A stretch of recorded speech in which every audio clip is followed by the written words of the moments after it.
Hey everyone, I read 56 books in 2025, and today we're going to rank them all worst to best. Let's begin. Up first, at the very bottom, we have Life Ceremony by Sayaka Murata, and it hurts my heart to put this author so low, but boy, this collection was rough for me. I love this author. You should read her other stuff. Convenience Store Woman, Earthlings, those are both great, but this short story collection just felt so drab and boring compared to her other work, and it lacked surprises. All the characters were super flat. It felt like the author was just talking to herself. None of the characters really felt like characters, if that makes sense. And I was never invested more than ankle depth in these stories for whatever reason. And the prose is also very simple, which can work, but you have to earn it, and this book does not earn simple prose. It needs to do more, and it didn't do enough for me. Up next is the sequel to Wicked by Gregory Maguire, Son of a Witch. Oh my god, this is so boring. It has a lot of the issues that I had with the first book too, which I will get to the first book, but it just, nothing happens.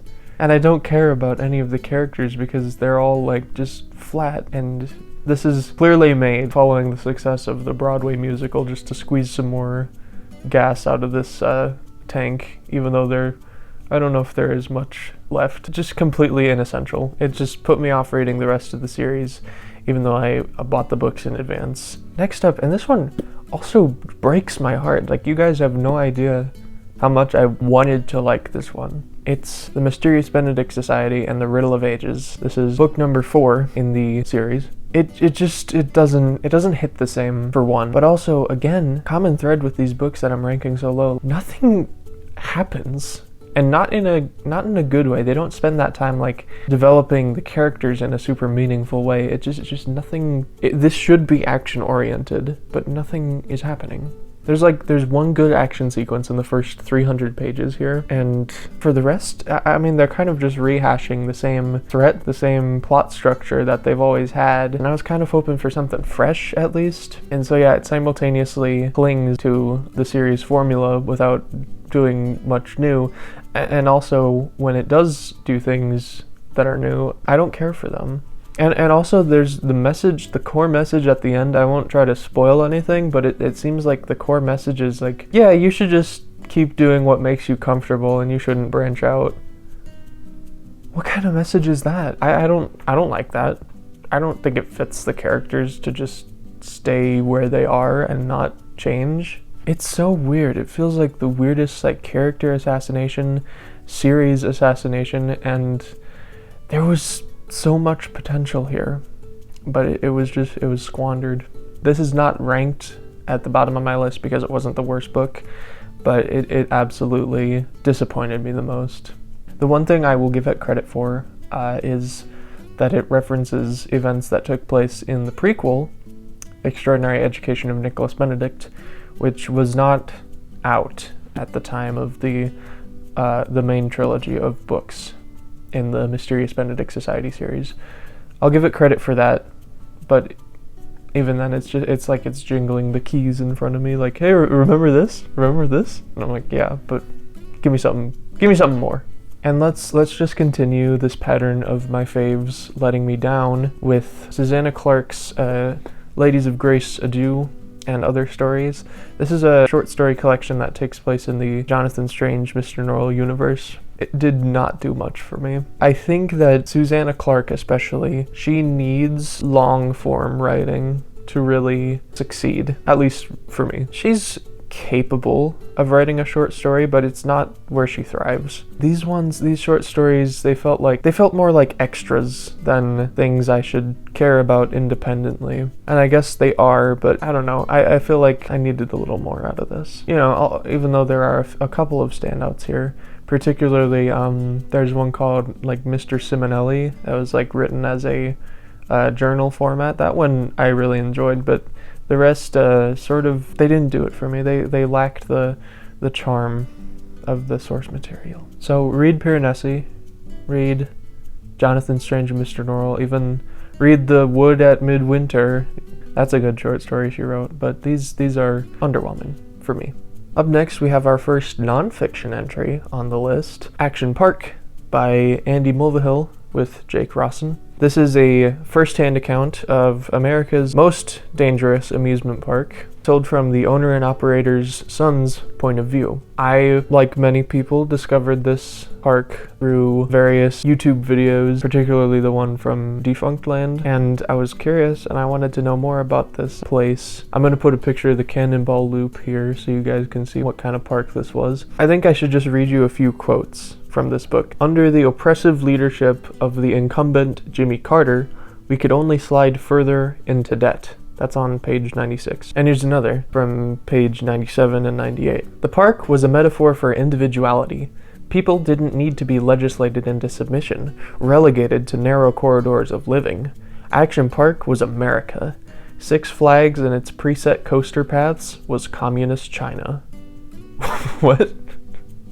What are we talking about? So, you know, my opinion on this book is obviously politically charged. As this author, I came to a slow and somewhat horrifying realization while I was reading it, is like a not aligned with me politically. Not really in that harmless way you can ignore. I mean, it's very your grandpa at Thanksgiving, I would say, this book's politics. I probably should have expected like bootstrapping, kids could never handle it, Republican politics going into it, but it unraveled and it took me by surprise. And also, this author, Andy Mulvihill, he is he's a current school board member in New Jersey who advocates against woke ideology, and that's all you really need to know about this author.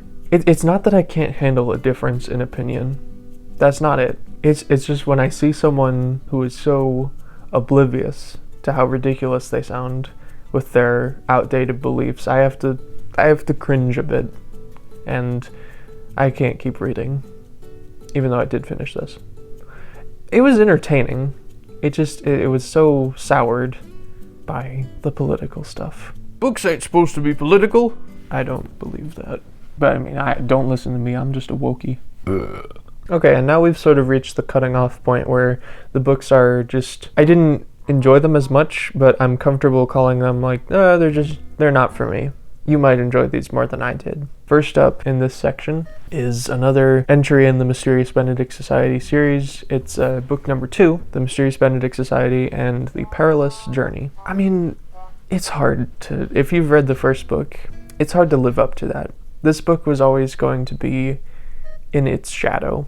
It had huge shoes to fill, but that said, it just felt by the numbers in comparison. It felt sort of predictable and not as mysterious or adventurous, anything like that. And also, the ending reminded me that I was reading a children's novel, and the first book never really did that. It's good to get more time with these characters. I still think they're well written in this book, but it's just not as good as the first one. Next up, we have the second book that I read this year, and one that I was really excited for, and I feel like it kind of let me down. It's Wicked by Gregory Maguire. And I will say, adjust your expectations if you're going in as a fan of the movie, the musical, what have you. Because if most book-to-screen adaptations are siblings or twins, this is like, these are second cousins. And I knew going in that it was only very broadly related, but I wasn't quite prepared for that jump. So just keep that in mind going into this. I like this book for some things. I like how it portrays Elphaba in a more gritty and realistic and radical light. I feel like there were definitely some times in the movies and the musical where she's like kind of living out a bit, you know? And I feel like she would definitely be more hardcore leftist. So I enjoy how it handled Elphaba, how it made her more close to more believably the Wicked Witch of the West, you know, like she just doesn't care what people think. She's learned to be hard and bristly and steely. It makes sense. But I don't know if I really enjoyed much else that this book did. It's a little big for its britches. It tries to set up this whole fantasy world in this alternate setting of Oz, but it just spends way too much time on these like granular details. I feel like it hurt the whole experience. Also, the side characters and some of the main characters even feel extremely one-dimensional, like they lack subtlety, and they have dialogue, conversations that conveniently focus on the book's main themes. What is evil? How does evil happen? It's just very, from my point of view, the Jedi are evil. But yeah, the puppet strings, the author's hand, Gregory Maguire's hand, it was too visible for my liking. Blue Light Hours by Bruna Dantas Labato. It was okay, it was alright, very vibey. Truly, of all the books I read this year, this was as close to nothing as possible for me, so I don't have too much to say about it. I did enjoy it, but it was kind of like lo-fi hip-hop in book form, because it's calming, it's nice to have on, it's nourishing even, but sometimes, a lot of the time, when you like try to focus on it too hard, you're just like, I don't know, it's too simple, maybe simple to a fault. But you know, it's a good reminder to hug your mom at least. Heaven by Mieko Kawakami was fine. It's okay. I enjoyed the first like 60 pages a lot, but then it kind of gets stupid after that, I'm not gonna lie. It's repetitive. I didn't really care too much about what happened. I guess the best way to describe it would be occasionally beautiful torture porn. And that's all.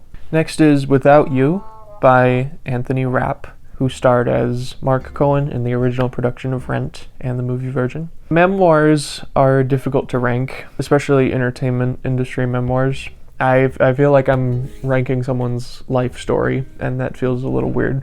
But this is a book, after all, and it was written as a narrative, and so I'm gonna cast aside any judgment of people and just focus on the book itself. This one, it satisfied me as a Rent fan, and I did enjoy quite a few stories that it went into, but it got a little repetitive. I don't know if it needed to be repetitive. I guess a lot of it has to do with grief, and that can kind of be its own sort of repetitive, numb ache. But you know, it's not bad. It just wasn't as good as the other books on this list for me. So, you know, give it a read if you're curious, especially if you're a Rent fan. I think you'll enjoy it. Natural Beauty by Ling Huang. This is a body horror novel about the beauty industry. It's alright. I don't have that much to say about it. This is kind of the area of the list where I won't have as much to say about the books because they were just fine for the most part. Sometimes its themes about beauty standards and about racism are a little... they're right on the nose, and sometimes you need that. Sometimes you can't have subtlety about that, to be fair. You know, it sustains a good tense vibe throughout it. It sort of makes you wonder what's going on. I don't know if the payoff was great. It's an alright book. You know, if you're into body horror, you might like it more than I did. Now this might be blasphemous to put as low as I'm putting it, but you hear me out. The next book on this list is Carmilla by J. Sheridan LaFanu, and it's a vampiric classic. It was published in like 1872, and it did inspire Dracula. So very important book from a historical standpoint and from an influential standpoint. This did a lot, and I would have probably been more impressed with it, you know, if I was reading it closer to when it came out and when these tropes were far less established. This isn't the book's fault, but a lot of the tropes that it established, when you read them now in this book, they feel like tropes. They feel like predictable, like extremely predictable. Again, that's not the book's fault. That happens to works that are influential. Sometimes you go back and you're like, well, I've seen that a million times. They had to come from somewhere. So I respect the hell out of this book. I really do. But I mean, just, you know, as a story, as a book today, against all the horror novels you can read today, I think there are better options, you know? You should still pick it up if you want. I mean, it's a good piece of horror history, but I don't know. I think you've got better options now. But my absolute favorite part of that book of Carmilla was when they were like, Mirkala? Millarca?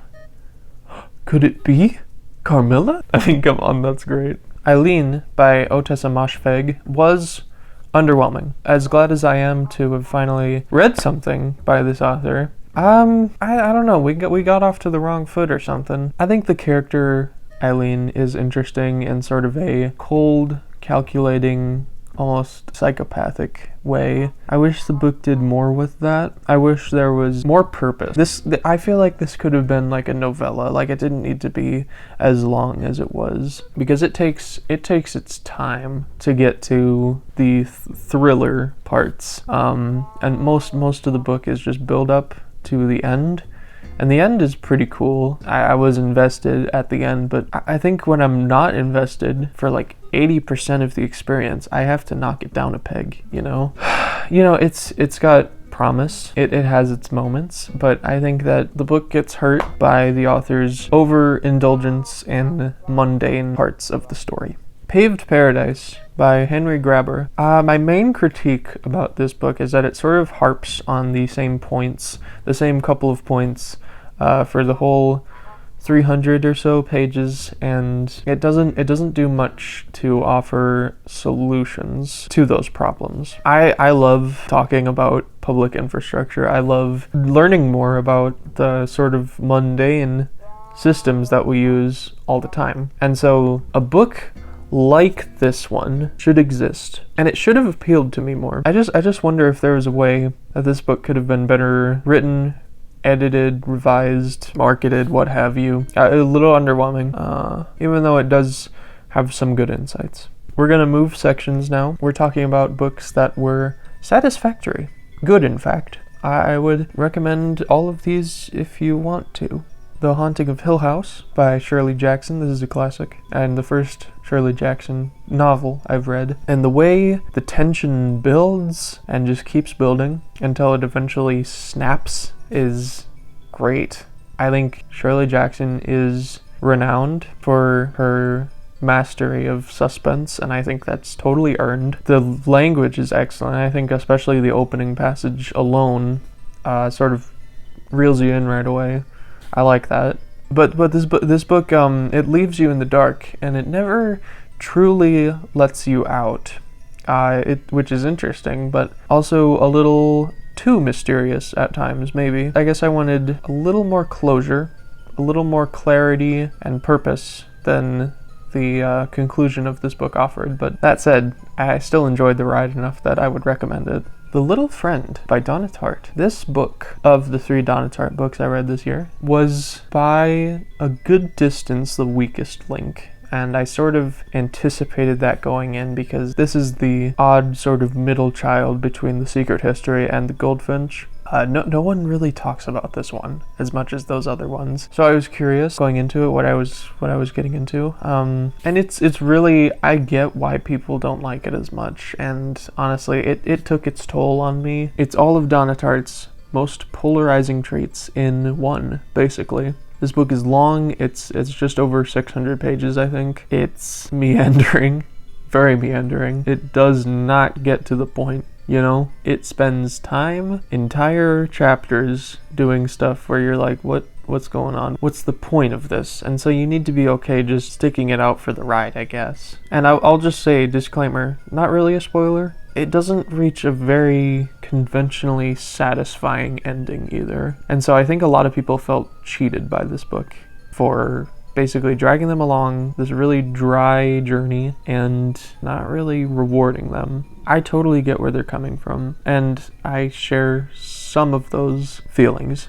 90% of the time, there are some good moments of action, but like 90% of the time, it still relies on your potentially dwindling patience to just stick it out and sift through all these details. Very Charles Dickens. Somehow though, Donna Tartt is good enough at writing these long passages and these long chapters about nothing really, that I was okay sticking around for it. I really didn't mind it, especially with the audiobook narration. I really didn't mind this book. It's too long. It is too long. It needs to be shorter, but I still liked it. Read The Secret History and The Goldfinch first, but this one's alright too. Up next is Toni Morrison's fourth novel, which I won't say the title of because I probably shouldn't, but I don't remember too much about this book. When I read Toni Morrison, I sort of am just there for the journey, and if I understand what's going on, that's great, but if I don't, I'm still gonna enjoy the experience. That said, this one was relatively easy to follow by her standards. It was sort of a romance set on an island, but it also, dove into some racial dynamics. There's an adventure feel too. It's sort of a lot of things. It's hard to quantify, and it definitely feels like different from her other work, which I appreciate. Yeah, it's not her finest work ever, but I still enjoyed it. And here is The Mysterious Benedict Society and the Prisoner's Dilemma. This is book 3 in the series, again, like book number 2, it sort of suffers from sequelitis. It's not as good as the first one. None of the books in the series are, but this feels much more like a spiritual successor to the first one to me. The characters felt more like themselves. It felt less like a sequel that the author had to write. I just felt like reading it like he enjoyed writing it more, and I could just be reading into that, but I don't know. That's what I thought. It's got some, this book has some solid pacing, some good puzzles, and there's a great arc in it where we finally explore one of the characters' backstories more in depth, and I really appreciated that. And honestly, that was one of the main things that put this one higher than the other 2 Benedict Society books that I've already mentioned. We have another memoir, I Want to Be Where the Normal People Are, by Rachel Bloom. If you don't know Rachel Bloom, she created the show Crazy Ex-Girlfriend. It's a sexy get-ready song. And also has a fair amount of viral songs on YouTube. I like her, and I like this. I think her personality comes across very well. It's not like the most amazing piece of literature in the world, but it's fun. And that's exactly what it should be. And it does know when to reel it back a bit and let the discussion get a little more serious. I would recommend it if you're a fan of her. What the Tide Leaves Behind by Malcolm McDowell Woods. And this is a simple but heartwarming story told from dual perspectives about the Irish countryside and about keeping nature pure and when it's justified to not keep nature pure. I like it because it feels very grounded. It has some of the traits that make softer books feel good, like the Hallmark movie effect almost, but it does actually, it feels a lot more grounded than a Hallmark movie, but it's got some of the same traits. It's full of great details. It's got great sensory descriptions of the Irish countryside, and it goes down like hot chocolate on a cold winter day. Makes me want to move to Ireland. The House on Mango Street by Sandra Cisneros is a middle grade classic that I got to this year. It's short, but it's impactful. It's got its reputation for a reason. There's not much in the way of a traditional plot throughout the story. It's sort of formatted like a journal, but I think it's all third person perspective. Actually,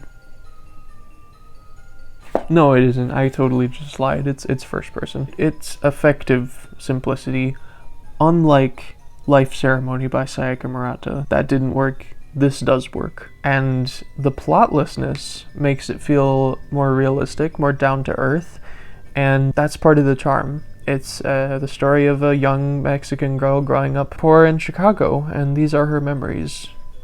It works. No Country for Old Men by Cormac McCarthy is a good, very good Western/thriller crime affair. It's good, but the best thing this book did was set the blueprint for the movie adaptation. I enjoyed the movie more than the book. It's still worth a read, absolutely. I love how cold and calculating Anton Chigurh is. I like how Llewellyn Moss, his character, goes in sort of unexpected places. And sheriff was... I like how much like an old man the sheriff feels. And the tension in this book, the tension here is just constant. You can feel it, like it never, there's never a comfortable spot in this book, and that's very effective. I think the ending in the book drags too much. Like it ends, and then it keeps going for like 50 pages. It didn't need to do that. My biggest complaint would be that the ending in this version mucks up the pacing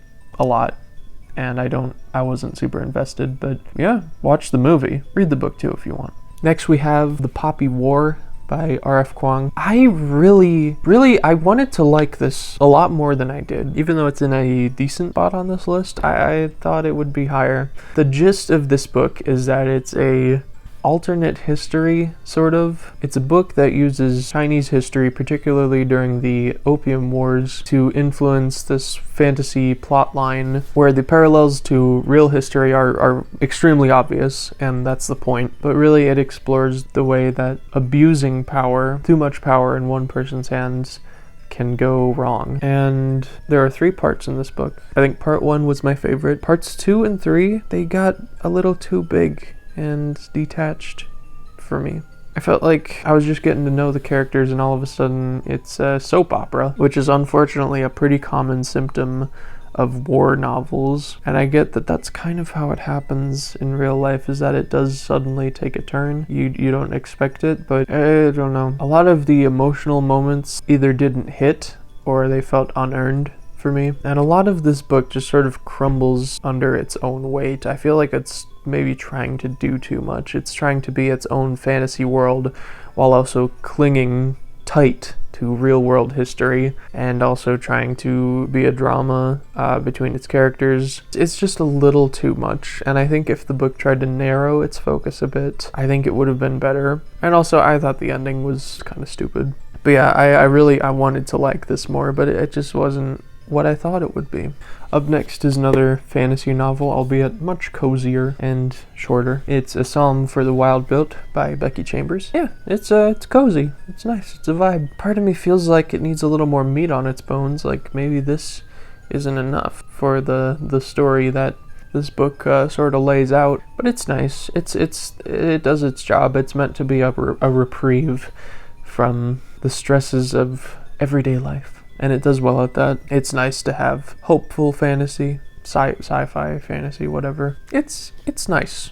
And I like the topics it brings up about humanity versus artificial intelligence and empathy. It's cozy, but it's not just fluff, I guess. Pick it up, check it out. And here's Assembly by Natasha Brown, another very short but pretty impactful book. It's got minimalist prose. It's about a black British woman, and she feels like as she gives more of herself to her surroundings with just 1 inch at a time, it's hard to tell what remains of her. But yeah, short, impactful. Next we're moving on to the very nice books. The books I would definitely recommend to anyone who's interested. Up first, we have Paul Takes the Form of a Mortal Girl by Andrea Lawler. This book is just, it's so fun. The lead character is super charming. The basic premise is that Paul Polydorus is a shapeshifter who is part of queer culture in the 90s and the Midwest. Actually, I spend some time in Iowa City sometimes, and it was sort of weird to see real places in Iowa City described in this book because the main character goes to the University of Iowa. But anyway, I think it's very fun. It's very fun, and the premise is super intriguing. I mean, I wish I could shapeshift. Hello, who said that? But it also explores the difficulties that comes with finding a lack of acceptance for not being one quantifiable thing, but having this shape-shifting be part of who you are. You're not one thing, and it's very easy to see the parallel to perhaps the author's own gender identity, which is this author is non-binary. Yeah, so very, very intriguing premise. I like it. A lot of the emotional moments hit real hard. It's just very fun to read. It gets a little, toward the end, I will say the start is better than where it goes.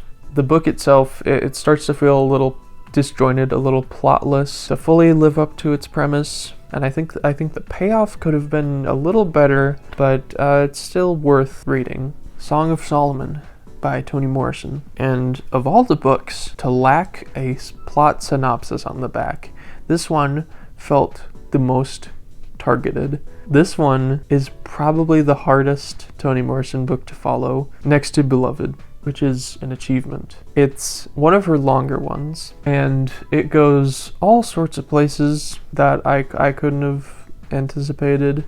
It's bizarre from the get-go, it's bizarre throughout, but it also, like all of Toni Morrison's work, it says what it needs to say, even if it says it in a very strange way that maybe isn't super easy to digest immediately. I think it's worth a read. And here's The Nickel Boys by Colson Whitehead. This is the first book I read by this author, and I'm glad I read something by him. This is a sad but honest piece of American historical fiction. The history is real, and it gets overlooked a lot. It follows this black kid who gets sent to a boarding school back in the 60s during the civil rights era, and basically talks about the abuse and trauma that he faced there. Him and the other, particularly black kids, faced there, all for pretty innocuous crimes that landed them there. Nickel Academy itself was not real, but the truth of what it did is real. And this book is full of heart and full of heartbreak. The end also left me shocked. And up next is A Tale for the Time Being by Ruth Ozeki. I think I need to describe the premise of this one to you because it's just very interesting. It's about a Canadian woman who discovers a Japanese girl's journal washed up on the shore of her remote island one day in a Hello Kitty lunchbox, and discovers the story inside of that journal. It explores the fascinating life story inside that journal. It's very sad. This book is not particularly forgiving or happy at many points, but it doesn't need to be, and it would feel disingenuous if it was, given how heavy the topics that it focuses on are, particularly related to suicidal ideation and the afterlife and spirituality, the nature of storytelling, especially of a person's real life, and what to do with it. The main character, the woman who discovers the journal, is named Ruth in the book, so I can only assume it's partially autobiographical, or maybe the character is just a self-insert, like, what would I do in this situation? And it swaps between Ruth's point of view and Now's point of view, and Now is the girl who wrote the journal, which I don't know if we needed as much Ruth as Now. I think Now is really the hook of the book, and it spends equal time on the characters. I don't know if that was what we needed, but at least it keeps the pace fresh, and it keeps things in motion. And here is Stag Dance by Tori Peters. And no one writes insane queer people like Tori Peters. This novella collection is by the author of Detransition Baby, which was one of my favorites last year. And this one, it's not quite as good to me, but it's still great just to get more from this author. And clearly she's still in her element. I mean, some of the material here is actually previously self-published material, and so it's nice to get that all in one place, because I probably wouldn't have been able to have them physically otherwise. I think about each of these stories a lot, especially The Masker and The Chaser. Those two both touch very deeply on certain aspects of being trans and being queer in general that I've felt very deeply, but I had never seen written in a novel before. I mean, it's sort of hard to, maybe I'm just not looking in the right places, but I feel like you don't see too many trans authors get traditionally published in the way that Tori Peters has. So I don't know, you gotta take advantage of that. You gotta go out and get this book because it's real good, full of equal parts chaos and horror and love. Next is this one called Animal Farm by George Orwell. Never heard of him before. No, but it's a classic. First time reading it was this year. I got it at a Goodwill, so it was on super discount. And yeah, it's short enough that I read it just in basically one sitting. It's a pretty timeless metaphor for the cycle of tyranny. Written in the 1940s, you know, still relevant. Go figure. There's not much I can really say about Animal Farm that hasn't already been said, but I liked it. It was great. Although that new animated feature by Angel Studios, it'll blow this old thing out of the water, I'm sure. I think this makes a lot of concepts related to tyranny and how tyranny emerges. I think it makes a lot of them very digestible for audiences of any age, really. It's not a children's novel, really, but you could read it to your kids. I mean, you could traumatize them. I think kids deserve honesty, and they could find it here. So why not? And here, as promised, is Ray Bradbury. This is Fahrenheit 451, another dystopian classic. I think that bears a more than passing resemblance to the present time in the present world, and I like it now for the same reason that I sort of struggled with it in high school, which is the language. It's extremely poetic. It takes its time to describe things, and I like that. Because the book itself is still pretty fast-paced and minimalist, honestly. I like that it's a dystopia that stays on a relatively small scale, because you don't need like the big scale, like we're gonna take down the entire system type stakes. Even though this book kind of hints at that, the main struggle is kind of grounded and just mostly revolving around Montag and I guess the threat of imprisonment. Let me be the 100th person to tell you should read Fahrenheit 451. Carrie by Stephen King is the first Stephen King novel that he published, and the first of his novels that I read on my own. And it's written sort of like a police report. It's written like a collection of real documents related to this incident that happened. I would say the story, the broad strokes of Carrie, is pretty ingrained in pop culture at this point, but I will avoid spoilers just in case. But you know, that big payoff at the end, it's worth it. It hits. It's still worth a read if you've seen the movie, because it's a pretty faithful adaptation, the movie, I would say, but they're certainly different enough, and I think the book might even edge out the movie a little bit, just because it brings up the idea of what would even happen in this scenario. Like, what would the reaction be to a supposed telekinetic outburst? How long would it take before the facts became accepted? Because I'm sure a lot of people would have their doubts. And what would the study of telekinesis actually look like? I think that's fascinating, and that adds a layer to things that I don't know if the movie really did. So, good stuff. Here's yet another pretty short novel. This is Comfort Me with Apples by Catherine M. Valente. And I don't want to say anything about this book, because it's really best to go in knowing as close to nothing as possible. Just that this woman is in a setting that she thinks is perfect, but then she starts to have her doubts.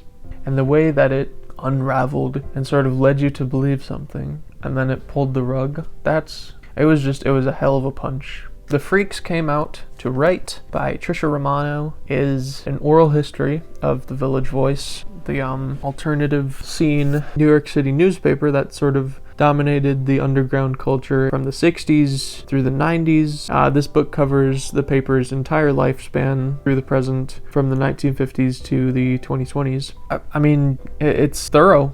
It's sometimes maybe a little too thorough, but I can't knock it for that. I think that this is an exploration, more even than the newspaper. It's an exploration of underground culture as a whole between the 60s and the 2000s, which might be a bit broad, but I think it finds its focus, and it picks the right touchstones to focus on. So that takes skill, and it also takes skill, I imagine, to format like all these hundreds of interviews together in a cohesive way that makes sense. So props to Trisha Romano for doing that. MCU, The Reign of Marvel Studios by Joanna Robinson, Dave Gonzalez, and Gavin Edwards. I really, really enjoyed my time with this book. It's a great kick back and relax type of book for fans of the Marvel Cinematic Universe, past and present. I myself was a pretty big Marvel fan, especially in middle school, and this helped me connect with my inner fan. This book covers before Iron Man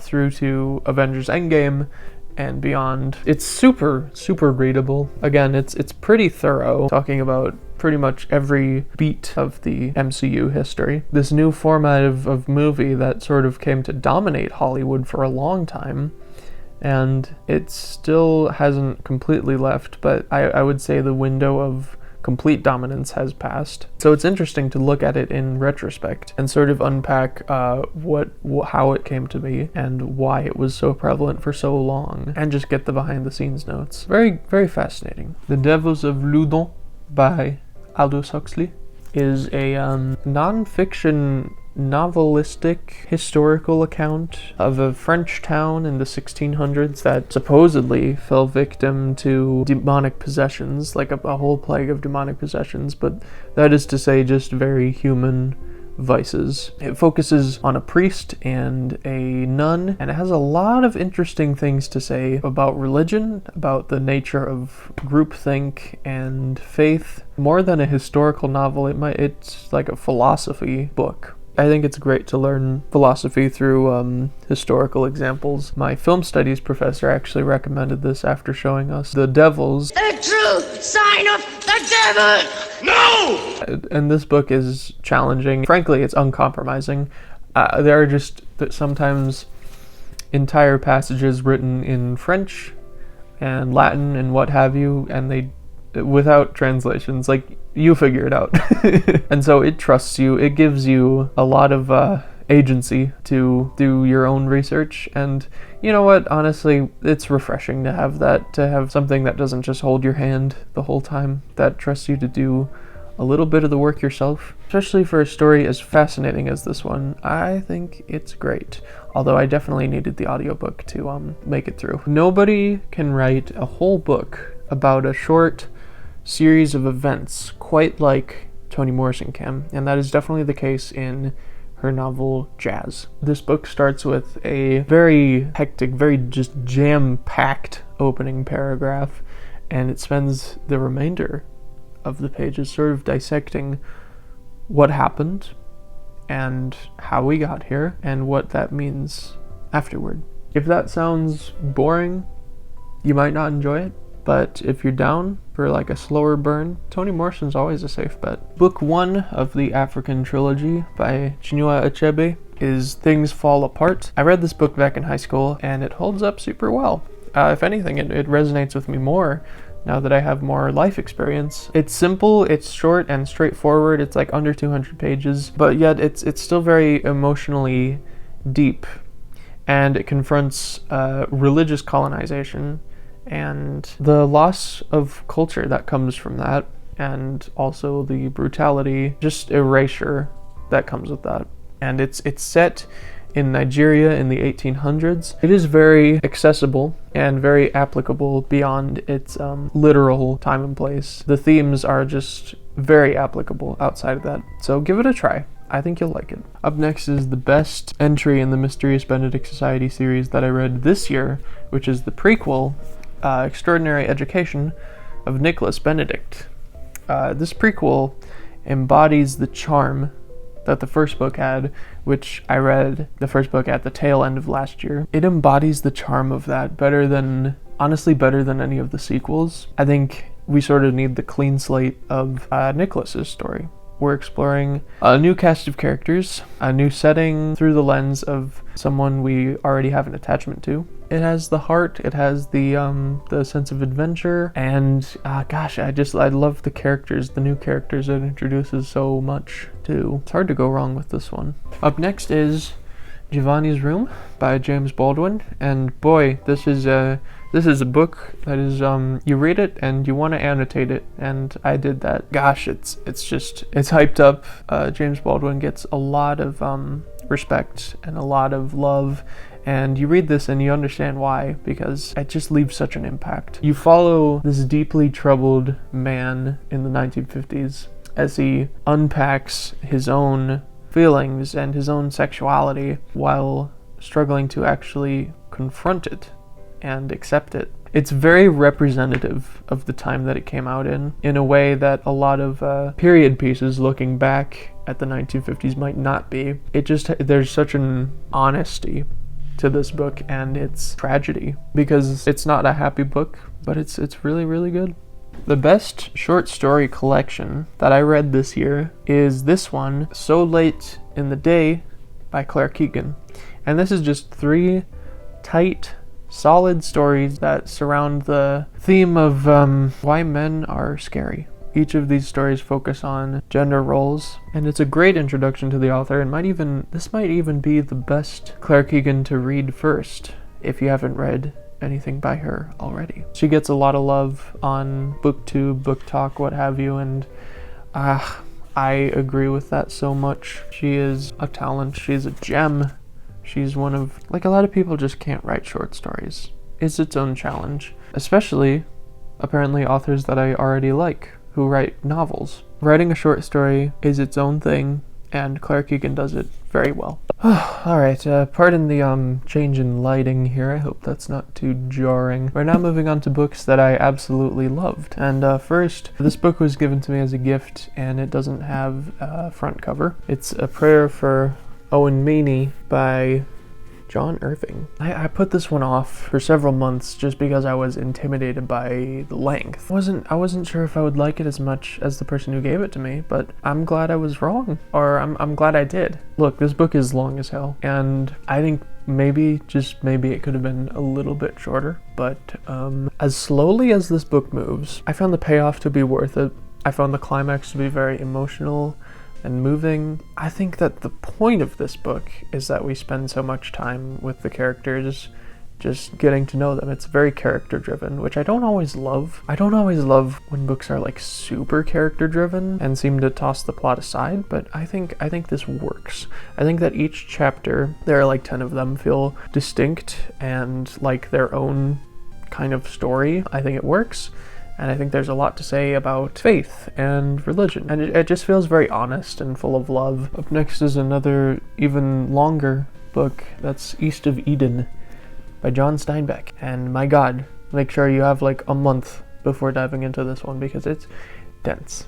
Properly dense. Very readable for the most part, but it's just a lot to read. And the gist of this is that it's a biblical retelling, specifically of Cain and Abel, that spans 3 generations of family, 2 different families. And it features a sort of fluctuating cast of characters that all feel like they were painted down to the last minute detail. Every character feels so human, like they have their own struggles and their own nuance. None of them fall flat, and that's really why East of Eden works so well for me. It's because of the attention to detail that John Steinbeck clearly has throughout the whole book, and that earns it its very beloved reputation. Steinbeck knows how to write conflict and love and despair, and he spares no detail, and it's all on display here. So go into this expecting to be somewhere totally different by the end. Continuing our trend of just these doorstop-sized books, incidentally, the next one in the ranking is The Goldfinch by Donna Tartt, and this is the longest book I read this year, just in terms of page count, and like, look at how much is on each page. It's a lot. I think the audiobook was like over 30 hours. I like to have the book, but I also like to follow along with the audiobook sometimes, depending on what I'm reading. But anyway, for as thorough as this book is, I found it very approachable.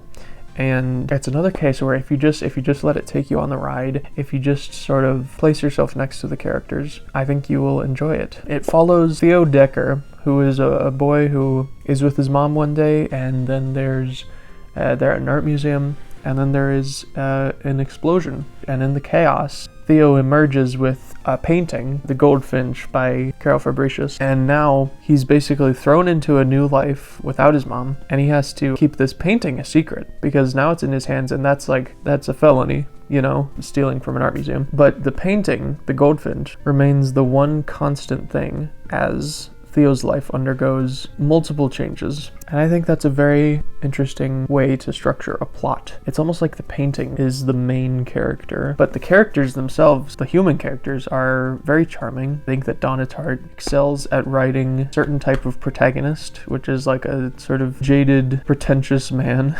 She does it again here, but she does it well. And the movie does this book no justice, so if you were let down by the movie, don't let that influence your opinion of the book. It's devastating, but somehow also probably the most uplifting of Donna Tartt's novels, and it does have, I would say it has a happy ending. That's open to interpretation. I really liked where this book took me. Alright, moving on to shorter books now. Here is Sunrise on the Reaping, the newest installment in the Hunger Games series. This is the prequel that follows Hamish Abernathy, his time in the 50th Hunger Games. And this feels like the most realistic, the most grounded Hunger Games installment to date. Probably because, spoiler warning, kind of, things don't turn out well for Hamish in the end. This book shows Panem's totalitarian government at its worst. It shows a new side, or an even worse version of President Snow than the one we've come to know. It's unflinching, it's brutal, and the fact that things aren't all sunny in the end makes it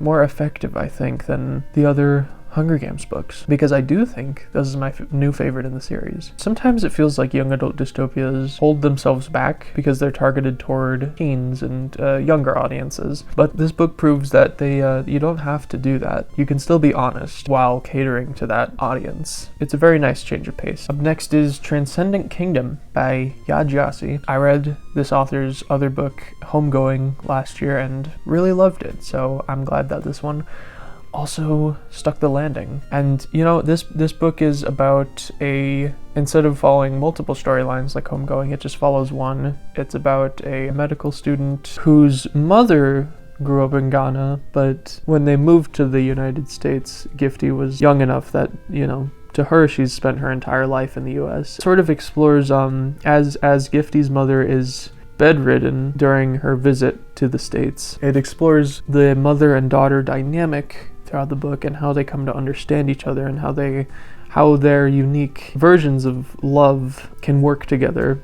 It's very slice of life at times, but it feels driven enough.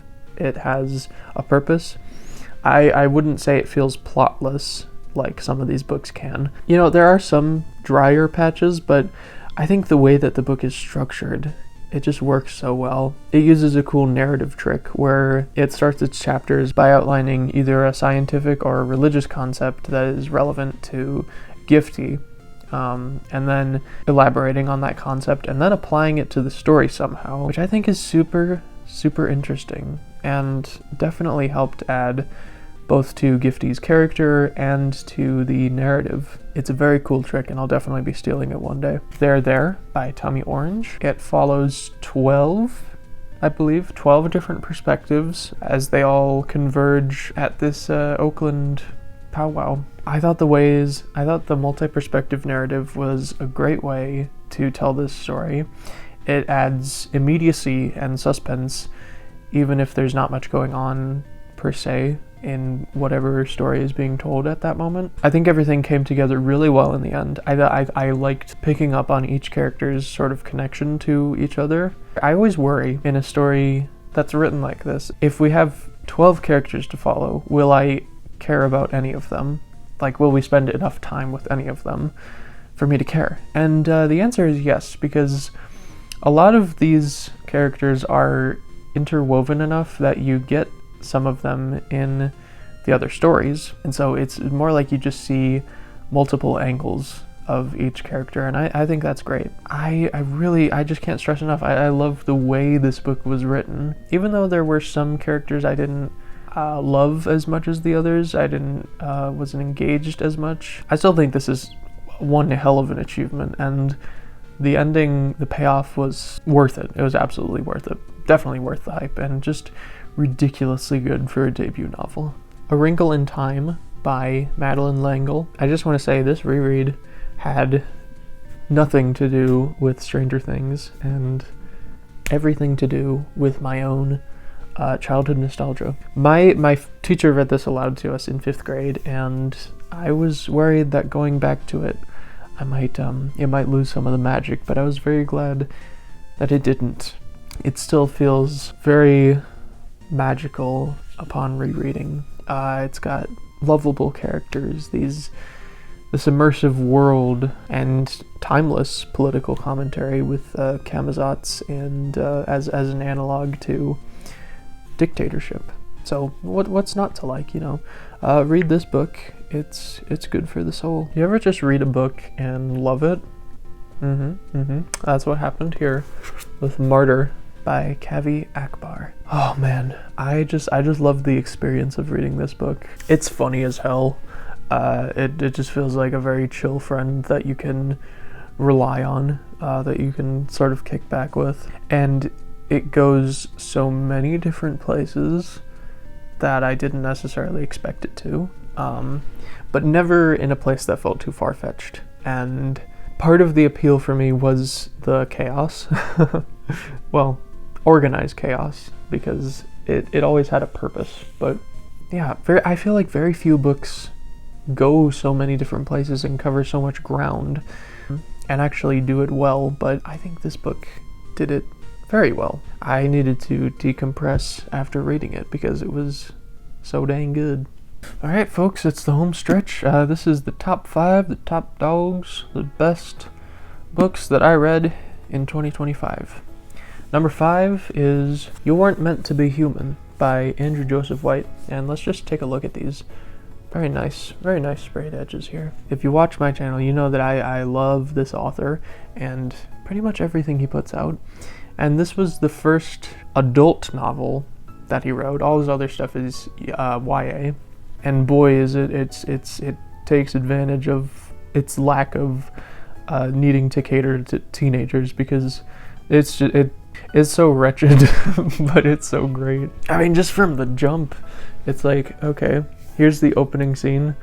Oh wow, that's happening. Here's what you're in for. But I love Andrew Joseph White's young adult work, and it's great to see how he works free from those limitations, which he already does push anyway with his YA work. But the end product is some of the most stomach-churning, brutally honest, cathartic, disgusting writing I've ever read. It's about a trans man who gets pregnant with an alien monster baby and has to keep it to term against his wishes. It's sort of the perfect post-Roe v. Wade piece of body horror and speculative fiction. Crane is an interesting protagonist, as interesting as he is terrifying at times. Andrew Joseph White does a great job writing nuanced, trans, neurodivergent characters, and including a supporting cast that works well on top of that. It's still not my absolute favorite by him, but the fact that I still have it so high says a lot about the caliber and the consistency of his work. I do truly believe that he's one of the most, I mean, he's one of my favorite authors who's currently alive and publishing. The next book is one that I had heard a lot of hype for, especially in trans circles online. It's Nevada by Imogen Binnie. Boy, is it good. It's really a shame that this author hasn't put out more stuff, because this was really something special. I feel like. I mean, I haven't felt so invested in a narrator since, Holden Caulfield and Catcher in the Rye. This does in a lot of ways feel similar to Catcher in the Rye. There's like a sardonic main character who's sort of jaded with her circumstances and finds a reason to break and travel just to sort of find herself. The writing style is satisfying and genuinely hilarious at multiple points, especially if you're like a terminally online trans person like me. And the whole thing also feels very grounded in a way that not many books do. This feels like a snapshot of someone's real life, someone's real thoughts, a very entertaining someone, but still, Maria's a good protagonist, and Imogen Binnie did great writing this book. So, add it to your list, or you're transphobic. The next one, overall, this is third place, is Dungeon Crawler Carl by Matt Dinniman, and I'm sort of shocked just how much I enjoyed this. I covered it in another video, my fall TBR list recently, but it's like, it's like if Ready Player One was a better book. This is like the most pure fun I've had reading a book in a long time. It's consistently funny, which is hard to do in book form when you don't have comedic timing, right? But it also knows when to dial it back a bit and when to let the emotions come through. It does all the video gamey stuff without making me cringe, which is great. And the premise of an alien race basically turning Earth into a reality survival show is great, and it lends itself to so much room to explore, so many things to talk about. And you know, this is the only book I've read by Matt Dinniman so far, but he's a master at writing this kind of book, and that's great because we needed better media in this genre. So, you know, jump on this series while it's hot. I very much look forward to reading Carl's Doomsday Scenario later this year. Number 2 overall was a book my dad recommended to me, The Remains of the Day by Kazuo Ishiguro. And I think the main appeal of this book is definitely the narrator, Stevens.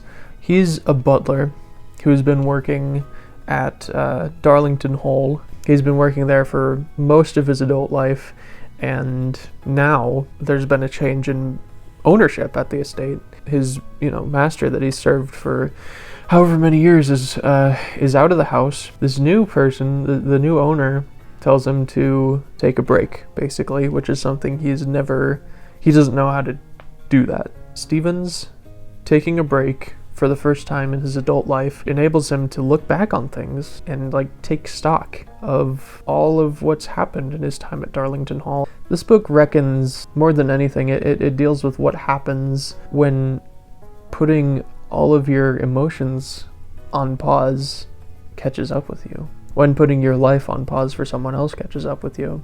And it's not a pleasant feeling. And I'm just impressed that such an outwardly austere, non-feeling narrator can have such depth to him in this book. And it's not that long either. You can definitely finish this in a couple days. So yeah, definitely give Remains of the Day a read. And my number 1 book, the best book I read this year, that will probably stick with me for the longest, is also the very first book I read this year, which is The Secret History by Donna Tartt. I don't know. I mean, it's thrilling.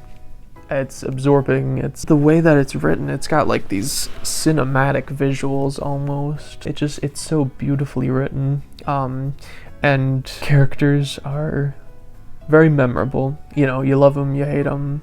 Mostly they're bad people, but I love reading about bad people, especially bad people who try to pretend like they know what they're doing when they don't.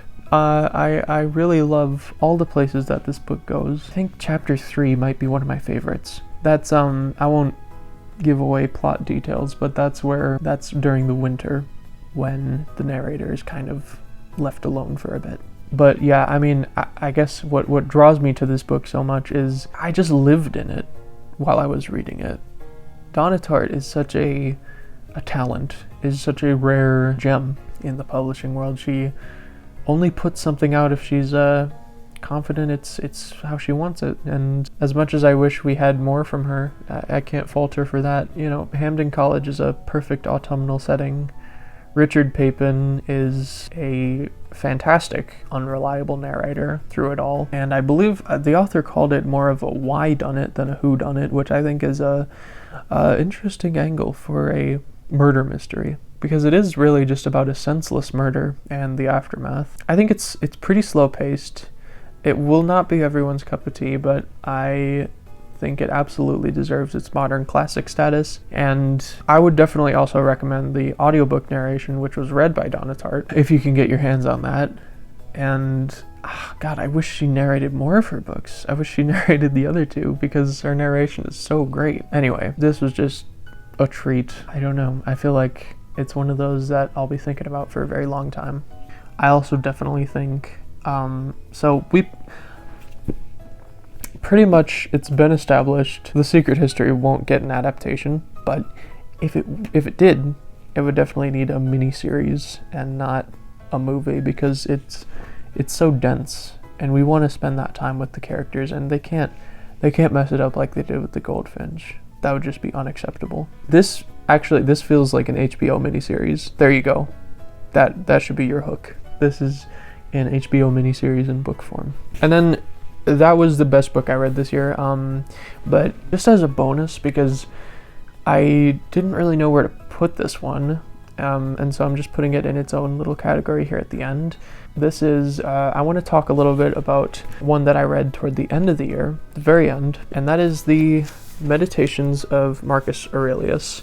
And this is the Gregory Hayes translation. I found it very accessible. I've been gifted this book twice now, and so I thought it was finally time to get a jump on it. And yeah, I guess I don't know what to say. I mean, it's good, it's great, it's full of wisdom. It's even before diving into Meditations, I knew many of the principles that it talked about, and so I already kind of led my life by many of the ideas promoted in this book, especially about just not letting emotions get to you, basically. Like, you can feel them, you should feel them, but you don't have to let something hurt you unless you give it permission to, which is easier said than done. But that's sort of my main takeaway from this book. And I read it front to back, which you do not need to do. It's very much, you can literally flip to any page and read any part of it and you'll find something good.